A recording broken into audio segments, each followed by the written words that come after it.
The French publication Phototrend recently interviewed Canon's development team, and they asked some very good questions. This all took place at CP Plus last week, and in response, the development team provided them with some good answers, some detailed answers, and not the normally deflected answers you'd expect to get from Canon. Phototrend asked them about why the R8 didn't get IBIS, why the R6 Mark II was released so quickly after the Mark I, and the flagship camera. Is it the 1DX Mark III, the R3, and where's the R1? But the main reason why you clicked on this video is you wanted to find out about the RF mount, Canon's RF strategy, and which company Canon has already approved to make RF glass for the mount. Which company can communicate directly from the body to the RF mount? Approved. No longer worrying about IP enforcement. I've got answers to all those questions coming up. But first, please do me a favor. Follow me on Twitter, subscribe to this channel, choose all notifications, like, comment, and all that good stuff. I greatly appreciate it. It really helps me out and it really helps this channel grow.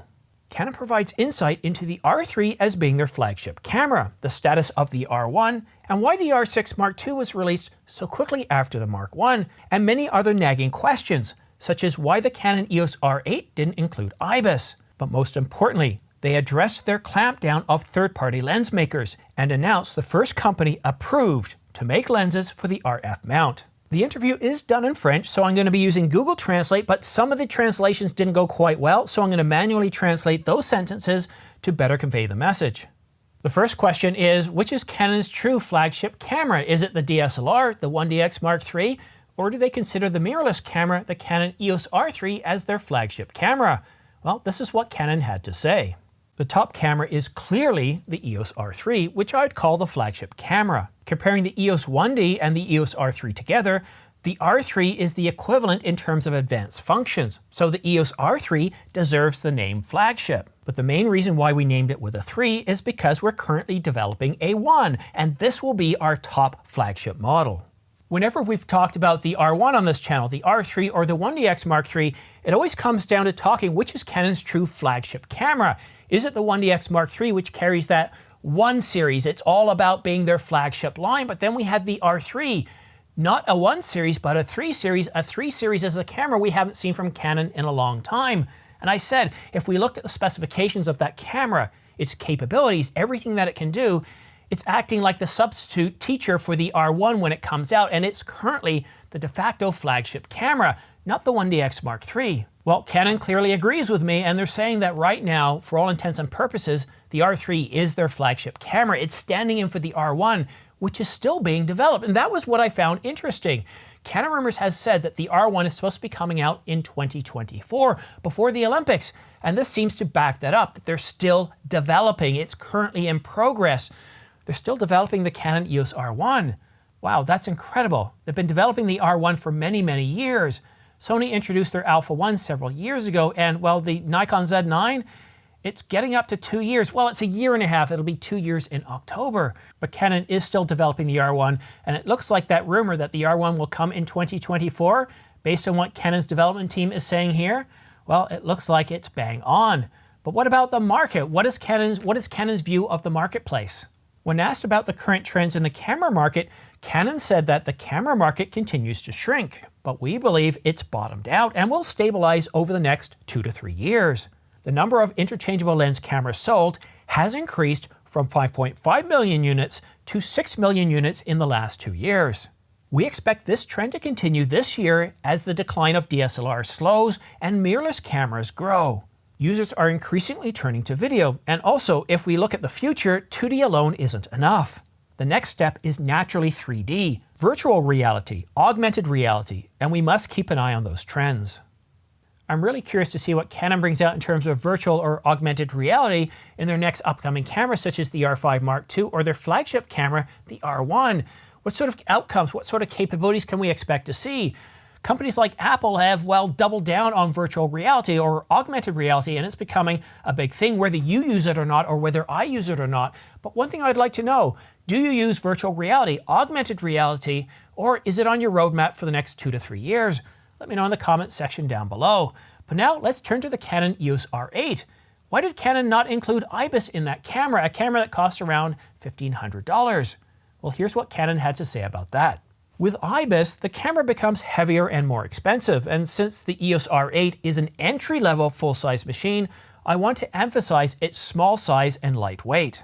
That's a big deal. Did you pick up on that? No, it's not that it didn't have IBIS, it's that they call the R8 the entry-level full-size camera or full-frame camera. That's a pretty big deal.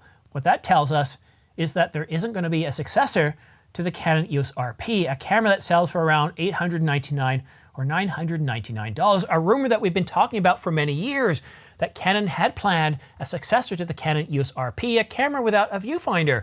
But now, according to Canon's development team, that's it. If you're expecting a full-frame entry-level camera from Canon for around $1,000, you're not going to get it. Their entry-level full-frame camera is the Canon EOS R8 at $1,499. Let that sink in for a minute there. That's a pretty big revelation, isn't it? This, of course, is the Canon EOS R6 Mark II, a camera that was announced back on November the 1st of 2022, just a couple of months ago. And already it's selling very, very well. It's sold out in many regions of the world, but many of us were asking at the time, why is Canon coming out with the R6 Mark II so quickly after the Mark I? Just about 2 years. Well, this is what Canon had to say about that. The speed at which the technology evolves is incredibly fast. When the EOS R6 was released, it was decided to release the EOS R6 Mark II with AI autofocus and better subject recognition. I think the launch of the EOS R6 Mark II was the best timing to keep up with our competitors. I agree, and while I've been on the record saying as much, over the past couple of months after the announcement of the Canon EOS R6 Mark II, many of you asked me, Simon, why on earth is Canon announcing this camera so quickly after the Mark I? Well, I answered, and you can see me on record as saying, well, this is a very fast-changing segment. Cameras are being updated on a regular basis every couple of years, and we just have to look at the success of the Sony a7 IV, the same camera, or a camera that's in the same segment for the same price, $24.99, as the Canon EOS R6. So it makes sense that Canon would refresh this segment a whole lot quicker than, for example, the 5 series or the 1 series, where the competition is maybe amongst 2 cameras. At least the 5 series, the only competition right now, the real competition, for the Canon EOS R5, well, that happens to be the Sony a7 R5, and the rumored Nikon Z8, well, it's nowhere to be seen right now, although we're expecting some sort of teasing at the end of the month. And the 1 series, well, we've got 2 flagship cameras right now, the Z9 from Nikon and the Alpha 1 from Sony. And Canon's flagship camera, it's currently the R3, but we all know that's not Canon's real flagship camera. That's going to be the R1. And now for the biggest question asked by Canon's development team at CP+. It's concerning the RF mount, the ability of third-party lens makers to communicate directly from the body to the RF mount, to produce lenses with autofocus, to produce lenses for the RF mount where they don't have to worry about Canon's, well, cripple hammer or legal hammer coming down on them like a bag of wet hammers. So what does Canon have to say about this? Certainly, there have been many inquiries from third parties, and we've listened to their requests. However, we do not have a direction or policy on this matter. I cannot give details, but if it is in line with our strategy, we will take necessary measures on a case-by-case basis. One example is the launch of Cosina's RF lenses. Cosina's Voltlander 50mm f1 is the first third-party lens that can communicate with our body via the RF mount, and we are in talks with other manufacturers. Okay, the first thing to unpack here is that there's no direction or policy on this, and that they're going to look at it on a case-by-case basis. That's very interesting. As an enterprise architect, when you don't have a policy on something like this, this means, well, you generally haven't thought it out very well, and that every contract from one manufacturer to another can be very different. I'd be surprised if they didn't have some sort of checklist, some sort of game plan as to get the best deal for Canon in terms of getting authorization. So if they do grant permission to one company, it doesn't mean those same terms and conditions are going to be made available to another company. But the most important section is this section right here, where Canon grants permission for Cosina to produce RF lenses, such as the Voigtlander 50mm f1. It's the first third-party lens manufacturer that's been approved to make lenses for the RF mount that can communicate directly from the camera to the mount itself.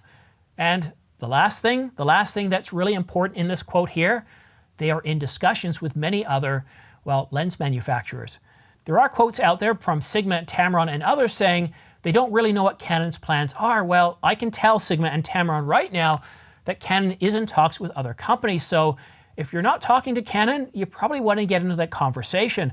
I still think it's possible. Remember I said this last year that I think we're going to start to see third-party lens makers producing lenses approved by Canon in 2023? Well, I certainly got that correct, but I did say that Sigma and Tamron probably wouldn't come until later in 2023. So the good news is you're not going to have to wait years for third-party approved lenses by Canon. They're already coming out. Cosina's Voltlander RF 50mm f1, that one is already approved, and I suspect we're going to see many other approvals for other third-party lens manufacturers coming out shortly.